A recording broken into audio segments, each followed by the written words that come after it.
உங்களுடைய செய்திகளை உடனுக்குடன் பார்க்க லைக், சப்ஸ்கிரைப் செய்யுங்கள். நன்றிகள் பல.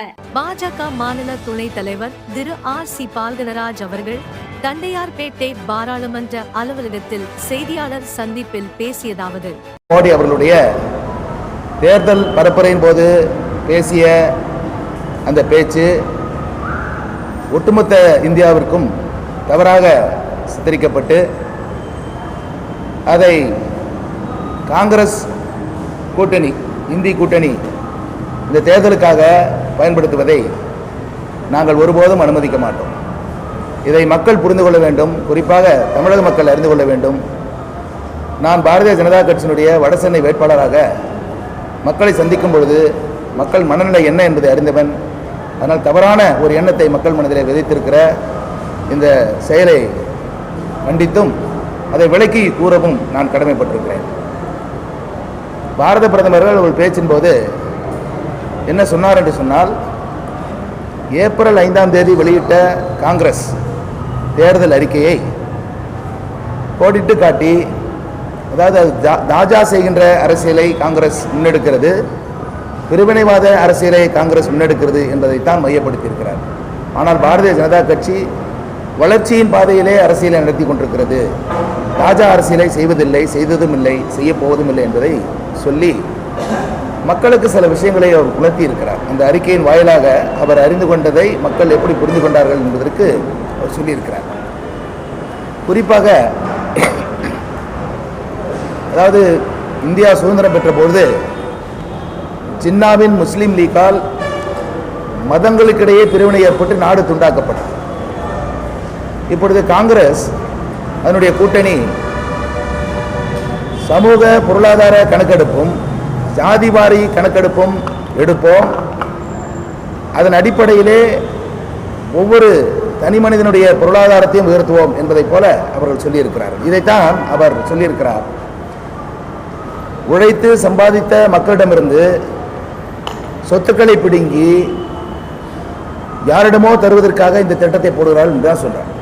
அதாவதுங்க, இப்போ ஒருத்தர் உழைக்கிறார், நல்லா படிச்சிருக்கிறார், நிறைய சம்பாதிக்கிறார், நிறைய சொத்துக்கள் வாங்கியிருப்பார், வீடுகள் வைத்திருப்பார். ஒருவருக்கு சரியான எஜுகேஷன், படிப்பு இருக்காது, அவர் ஏழ்மை நிலையில் இருப்பார். இதைத்தான் அவர் என்ன சொல்றாருன்னா, இப்போ காங்கிரஸ் 1963லையும் 70லையும் இந்த சொத்துக்கள் கம்பல்சரி, அதாவது என்ன பண்ணாங்கன்னா கம்பல்சரி டெபாசிட் ஸ்கீம்னு சொல்லிட்டு ஒரு ஸ்கீம் கொண்டு வந்தாங்க. அதாவது என்னன்னாக்கா, யாராவது வரி செலுத்துவோர், சொத்து வைத்திருப்போர், இவர்கள் எல்லாம் என்ன செய்யணும்னாக்கா, அது அரசு ஊழியர்கள், இவங்கெல்லாம் 18% அவங்களுடைய வருமானத்தில் கம்பல்சரியாக ஃபிக்ஸட் டெபாசிட் பண்ணணும் அப்படின்னு ஒரு சட்டம் கொண்டு வந்திருந்தாங்க 1963லையும் 74லையும். இப்போ அதை போல் இப்பொழுது வருமானம் பாடுபட்டு சம்பாதித்து உழைத்து சம்பாதித்த ஒரு கூட்டம் அவர்களிடமிருந்து பிடுங்கி யாருக்கோ கொடுப்பதற்காக திட்டம் வகுத்திருக்கிறது காங்கிரஸ். இது மாவோயிஸ்டுகளின் செயல், கம்யூனிஸ்டுகளின் செயல் அப்படின்னு அவர் கோடிட்டு சொல்றார். எதற்காக சொல்றாருனாக்கா, பாரதிய ஜனதா கட்சியை பொறுத்தவரை எல்லோரும் சமம், எல்லோரும் வளர வேண்டும், இதுதான் அவங்களுக்கு தாரக மந்திரம். இது ஒரு சாராருக்கு மட்டும் முக்கியத்துவம் கொடுத்து சாதிவாரி கணக்கெடுப்பு, சமூக பொருளாதார கணக்கெடுப்பு எடுக்கிறோன்னு சொல்லிட்டு ஒரு குறிப்பிட்ட சாராருக்கு மட்டும் முக்கியத்துவம் கொடுக்கிற செயல், இது ஒரு பிரிவினைவாதம் தான். சாதிவாரி கணக்கெடுப்பு எடுத்து அதன் மூலமாக சாதிகளை தூண்டிவிட்டு ஒரு பிரிவினைவாதத்தை இந்திய மக்களுக்குள்ளாக ஏற்படுத்துவதற்கான ஒரு சூழலை தான் காங்கிரஸ் உருவாக்குறது என்று தான் அவர் சொன்னார். சிறுபான்மையினருக்கு எதிராக இவர் பாரத பிரதமர் பேசிட்டாரு, இதை சொத்துக்களை எல்லாம் பிடிங்கி சிறுபான்மையினருக்கு கொடுத்துட போறாங்கன்னு பேசிட்டார். ஊடுருவல்காரர்களுக்கு கொடுப்பதற்காக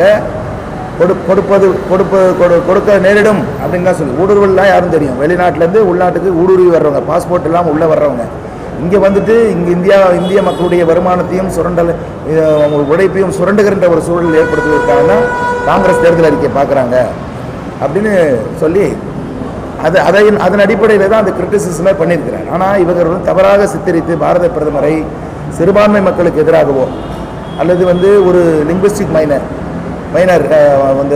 மொழிவாரியான சிறுபான்மையினருக்காகவோ எதிராகவோ பாரத பிரதமர் ஏதோ கருத்து தெரிவித்திருக்கார் என்பது போல ஊடகங்கள்லேருந்து, இந்த சமூக வலைதளங்கள்லேருந்து பொதுமக்கள்கிட்ட போய் சேர்கின்ற பொழுது அப்படி இருக்குது.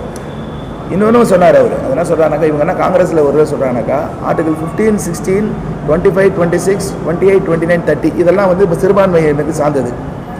இந்த சட்டங்களெல்லாம் பாதுகாக்கப்படும். அப்படின்னா காங்கிரஸ் மட்டும்தான் பாதுகாத்துருக்காங்களா? இந்த 10 ஆண்டு கால ஆட்சியில் பாரதிய ஜனதா கட்சி பாதுகாக்கலையா? சிறுபான்மையினருக்கு எதிராக ஏதாவது செஞ்சுருக்கிறாங்களா? ஏதாவது சட்டங்கள் கொண்டு வரப்பட்டிருக்கா? இவர்கள் வேண்டுமென்றே அந்த காலத்தில் மதவாத அரசியலை எடுத்து நாடு துண்டானது. இப்பொழுது சாதிவாரி கணக்கெடுப்பின் மூலமாகவும் சமூக பொருளாதார கணக்கெடுப்பின் மூலமாகவும் இந்த தாஜா பண்ணுகிற அரசியலை, அதாவது ஒருத்தங்கிட்ட வந்து உனக்கு இதை தர அதை தரேன்னு சொல்லி ஓட்டு வாங்குறது, உன்னை நான் பாதுகாக்கிறேன், யாருமே பாதுகாப்பு இல்லாதது போல. அதான் ஒரு முஸ்லீம் அன்பர் அழகாக பேசியிருந்தார் ஒரு வீடியோவில். அப்போ வந்து யூபிலையும் மற்ற மாநிலங்கள்லேயும் இஸ்லாமியர்கள் வாழ்கிறாங்களே, அவங்களாம் என்ன எப்படி வாழ்கிறாங்க, அவங்களாம் வாழலையா? அப்போ இவங்க பாதுகாப்புனாக்கா இவங்களுக்கு ஓட்டு போட்டால் தான் பாதுகாப்பா என்பதெல்லாம் கேட்டிருந்தார். நம்ம அருமையாக கேட்டிருந்தார். அதைத்தான் கோடிட்டு சொல்கிறோம். 10 ஆண்டு கால ஆட்சியில் எந்த விதமான இடைஞ்சலும் இஸ்லாமியர்களுக்கோ கிறிஸ்தவர்களுக்கோ மற்ற சிறுபான்மையினருக்கோ கொடுத்ததில்லை. ஆனால் ஊடுருவல்காரர்கள், தீவிரவாதிகள், இவர்களுக்கு நிச்சயமாக ஒரு நாட்டின் சட்டத்திட்டங்கள் என்ன சொல்கிறதோ அதற்கு போய் நடவடிக்கை எடுக்கப்பட்டிருக்க தவிர வேறு எதுவும் தவறாக செய்யவில்லை. இவர்கள் காங்கிரஸ் அவர்களுடைய மேனிஃபெஸ்டோவில், தேர்தல் அறிக்கையில் குறிப்பாக இந்த விஷயங்களை சொல்லி பிரிவினைவாதத்தை தான் தூண்டுறாங்க. அதனால் உழைக்கும் வர்க்கத்துக்கும் அந்த உழைக்காமலே வந்து அதை அனுபவிக்க போகிற அந்த மாதிரி செய்ய போகிறோம் என்று சொன்ன செயல் வந்து கம்யூனிஸ்ட்டு மாவோயிஸ்டுடைய செயலாகத்தான் நான் பார்க்குறேன் அப்படின்னா சொல்லியிருக்காரு. தவிர ஒரு தவறான விஷயங்கள் சொல்லலை. இதை பொதுமக்கள்கிட்ட சொல்லணும், இந்த கருத்தை நாங்கள் வந்து பகிரணும் என்பதற்காக தான் இந்த ஊடகவியல் சந்திப்பு. மற்றபடி வந்து எதுவுமே நல்லெண்ணத்தில் தான் செய்யப்பட்டிருக்கு. நீங்கள் காங்கிரஸுடைய மேனிஃபெஸ்டோ என்கிட்ட ஃபுல்லாக இருக்குது, என்கிட்ட இருக்குது. இது ஃபுல்லாக நீங்கள் படிச்சிங்கன்னா உங்களுக்கு தெரியும். ஒரு குறிப்பிட்ட சாரார்களுக்கு மட்டுமே அவர்கள் வந்து இந்த தேர்தல் அறிக்கை தயார் செய்திருக்கிறாங்க. தாழ்த்தப்பட்டோர், பிற்படுத்தப்பட்டோர், பட்டியலினத்தார், இவர்களுக்கெல்லாம் பண்ணிட்டு சிறுபான்மையினர் இப்படி சொல்கிறாங்க. ஆனால் பாரதிய ஜனதா கட்சியை பொறுத்த வரைக்கும் பெரும்பான்மையினராக இருந்தாலும் சரி, சிறுபான்மையினர் இருந்தாலும் சரி, தாழ்த்தப்பட்டவர்களாக இருந்தாலும் சரி, பட்டியலினத்தாராக இருந்தாலும் சரி, யாராக இருந்தாலும் எல்லோருக்கும் பொதுவாக எல்லாத்தையும் அவங்கவுங்களுக்கு இருக்கிறது. இப்போ இடஒதுக்கீடு இருக்கா? இருக்குது. அது அப்படியே இருக்குது. யாரும் டிஸ்டர்ப் பண்ணல, எதுவும் கொடுங்கலை. அது மாதிரி எல்லாவற்றையும் பார்க்கின்ற ஒரு அரசாகத்தான் பாரதிய ஜனதா கட்சி 10 ஆண்டு காலமாக இருந்தது என்பது தான் அவர் சொல்லியிருக்காரு. தவிர நீங்கள் குறிப்பிட்டு ஓட்டு வங்கிக்காக இவர்களுக்கிட்ட வந்து நீங்கள் வந்து ஓட்டு வாங்கணுன்றதுக்காக அவங்களுக்கு நாங்கள் பாதுகாப்பாக இருப்போம்னு சொல்கிறது, பாதுகாப்பு இல்லாமல் பாதுகாப்பு கொடுக்குற மாதிரி சொல்கிறதுன்றதுலாம் ஒரு வெளிவேஷம். அதைத்தான் வந்து அவர் கோடிட்டு காட்டினார் நான் சொல்லுவேன்.